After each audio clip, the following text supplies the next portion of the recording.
UGC university grand commission BJP सरकार ने कानून लाया इक्विटी रेगुलेशन 2026।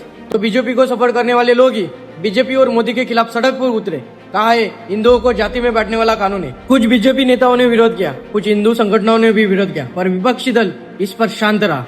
इसका विरोध प्रदर्शन यूपी और उत्तर भारत में इतना हुआ कि सुप्रीम कोर्ट को बीच में आना पड़ा और स्टे लगाना पड़ा और कहा आजादी के 75 साल बाद भी जाति के आधार पर तुष्टीकरण सही नहीं है। अगली सुनवाई 19 मार्च को होगी।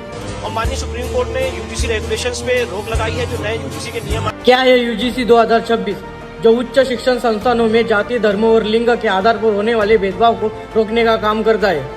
ये 2012 के नियमों का अपडेटेड वर्जन है। क्या इस कानून से छात्राओं में तुष्टीकरण बढ़ेगा?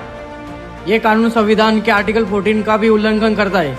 ये कानून ST, SC, OBC के लिए बना हुआ है पर जनरल के खिलाफ जाता है। आरोप ये है कि इसका गलत इस्तेमाल होगा और हमेशा जनरल वाले लोग ही गलत कैसे होंगे और गलत शिकायत करने वालों पर जांच का कोई प्रावधान ही नहीं है। इससे छात्राओं में डर और भेदभाव का माहौल होगा। ये एक्ट सिर्फ स्टूडेंट पर ही नहीं बल्कि शिक्षक कर्मचारियों पर भी लागू होगा। इंडियन कॉन्स्टिट्यूशन समानता को बढ़ावा देता है पर इस कानून से जातिगत तुष्टीकरण नहीं होगा क्या? सरकार इस पर सिलेक्टिव क्यों है? इसका दुरुपयोग हुआ तो निर्दोष छात्र का पूरा करियर बर्बाद हो सकता है और शिकायत करने वालों पर जांच का कोई प्रावधान ही नहीं है। अगर डेटा देखें तो केसेस बहुत ही कम है, फिर भी इस कानून की क्या आवश्यकता थी?